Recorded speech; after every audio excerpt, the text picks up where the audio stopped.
को लेकर किया है, क्या है बताएं। सबसे पहले तो आप सबके माध्यम से देशवासियों को, जनपद वासियों को गणतंत्र दिवस की बहुत बहुत बधाई देता हूं। आज ही के दिन इस देश का संविधान लागू हुआ था। हम लोग संविधान को मानने वाले लोग हैं, कानून को मानने वाले लोग हैं, कानून के हिसाब से काम करते हैं। कल जब ये सारा प्रकरण चल रहा था, जो पुलिस द्वारा मुख्य आरोपी बताया गया इमरान खान, जब उसकी गिरफ्तारी दिल्ली में हुई, कल वो दिन भर मिर्जापुर में था। उसके शाम को माननीय न्यायालय द्वारा जब उसे जेल भेजा जा रहा था, तो जाते जाते उसने बयान दिया कि उसे राजनीतिक रंजिश के कारण फंसाया जा रहा है। और लोगों ने जब पूछा, आपके द्वारा जब पूछा गया कि कौन है वो लोग, तो उसने नाम लिया सतीश मिश्रा सपा नेता।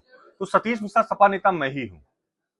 और मेरा वो किस वजह से नाम लिया, अब मैं उस पर क्या बोलूं। इमरान कौन सी ऐसी राजनीति करते हैं कि उनको उनसे किसी की राजनीतिक रंजिश हो सकती है। इमरान तो कभी राजनीति में रहे नहीं है, या आप पत्रकार साथी लोग हैं, आप बताइए अगर कभी जानते हो कि इमरान किसी राजनीति में रहे हो। तो जिस तरीके से इमरान ने बयान दिया, इससे ये साफ जाहिर होता है कि इमरान तो जा ही रहे थे, कुछ षड्यंत्रकारी लोग, राजनीतिक षड्यंत्रकारी लोग, उन्हीं के साथ मेरी भी राजनीतिक हत्या कराने के लिए कल ये बयान दिलवाया गया है। कल आप देखिए पूरी भूमिका को देखिए। जब परसों की डेट में इमरान पकड़ा गया है, इमरान दुबई जा रहा था, भाग रहा था देश छोड़कर, जब परसों वो पकड़ा गया तो उसके तुरंत बाद इमरान की पत्नी का बयान आता है। और आप देखिए कि वो न्याय की गुहार लगा रही थी, वो अपने पति के लिए इंसाफ मांग रही थी। लेकिन उस न्याय की गुहार लगाने में भी कितना दिमाग लगाया गया, कौन है उसके पीछे दिमाग लगाने वाले लोग, इसका आप जरा गौर करिएगा।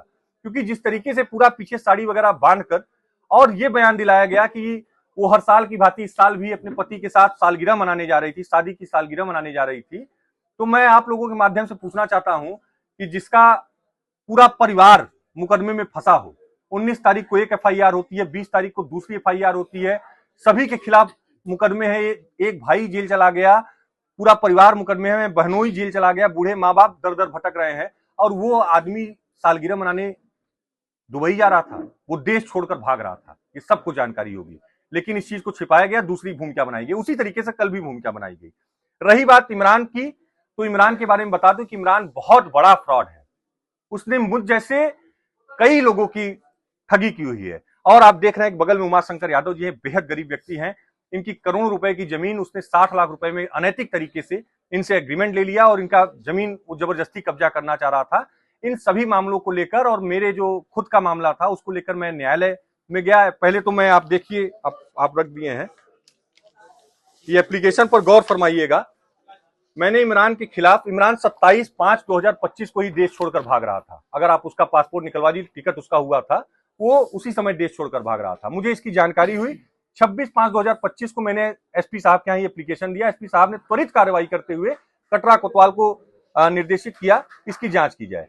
कटरा कोतवाल उस समय अजीत सिंह जी थे। अजीत सिंह ने तन्मयता से पूरी जांच की, पूरा वो किया, और इमरान खान को देश से भागने से रोका। दिल्ली में पहुंच गया था, दिल्ली से उसको बुलाया गया।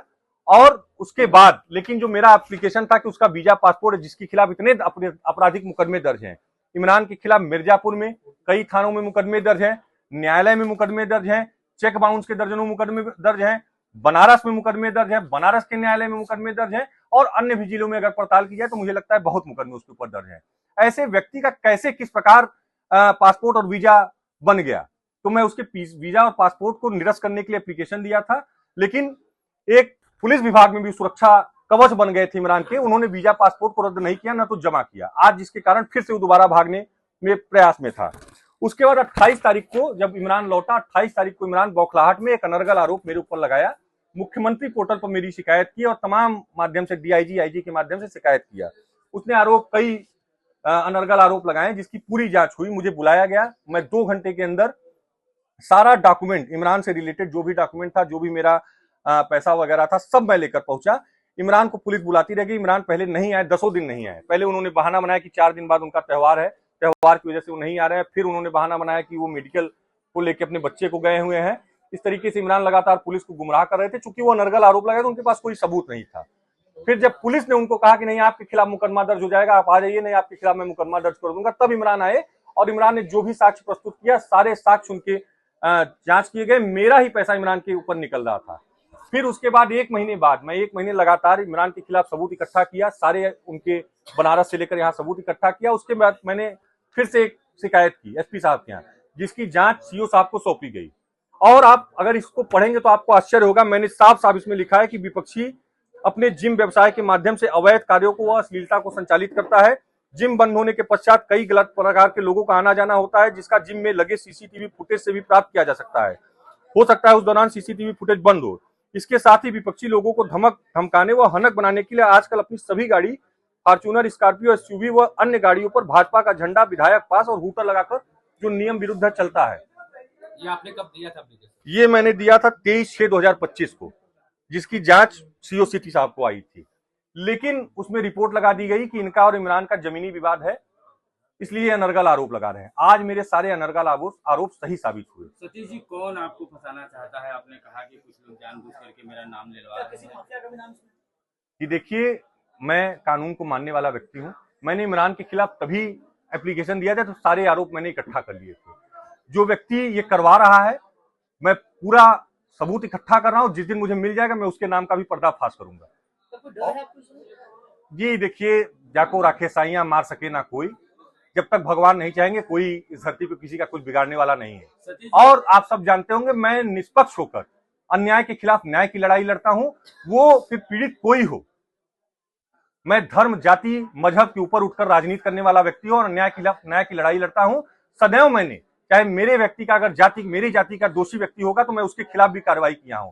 ये उमाशंकर यादव जी हैं, आप देख रहे हैं कि किस हालत में है, किस स्थिति में। बेहद गरीब व्यक्ति हैं। इनकी करोड़ों की जमीन, जंगी रोड पे इनकी करोड़ों की जमीन थी।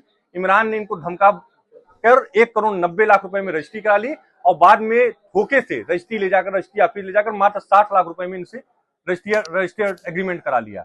आज ये दर दर भटक रहे हैं। इनको जितना चेक दिया था सारे चेक इनके बाउंस हो गए। इन्हीं के चेक 1,40,00,000 का जो आपके माध्यम से टहल रहा है वो इन्हीं का चेक था। इमरान ने इनके साथ धोखा किया है। आज देख रहे हैं कि रो रहे हैं।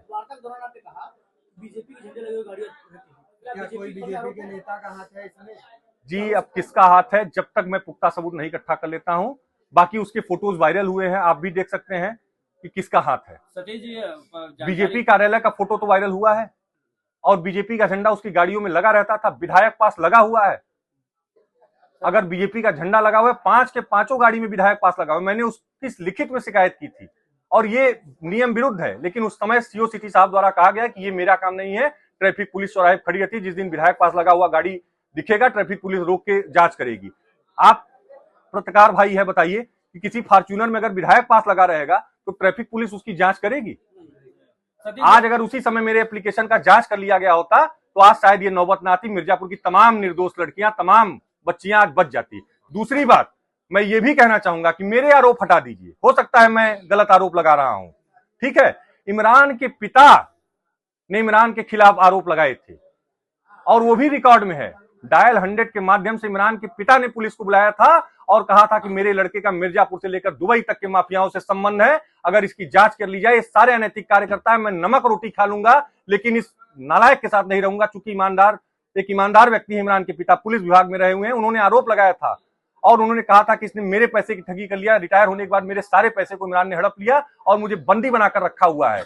अगर इमरान के पिता की बातों पर अगर पुलिस ने भरोसा कर लिया होता तो शायद आज ये नौबत ना आई होती। लेकिन उस समय भी जो सुरक्षा कवच थे, पुलिस चाहती थी कि उनके खिलाफ कार्रवाई हो। वहां के कोतवाल, वहां के चौकी इंचार्ज चाहते थे कि कार्रवाई हो, लेकिन क्योंकि अब जब बड़ा अधिकारी कोई फोन कर देता है तो पुलिस की भी मजबूरी होती है। सुरक्षा कवच में बैठे लोग इमरान को बचा ले गए। जब जो व्यक्ति अपने पिता का नहीं हुआ, अपने बहनोई का नहीं हुआ, अपने समाज के लोगों का नहीं हुआ, उसके समाज के लोगों ने, इमरान ने, एक हाजी साहब है बनारस के, उनका करोड़ों का ठगी हुआ है, मुकदमा दर्ज है। कई मुसलमानों को उसने मुकदमे में फंसाया है। सतीश जी, एक चीज बताया हमें कि ये भी आरोप लग रहा है कि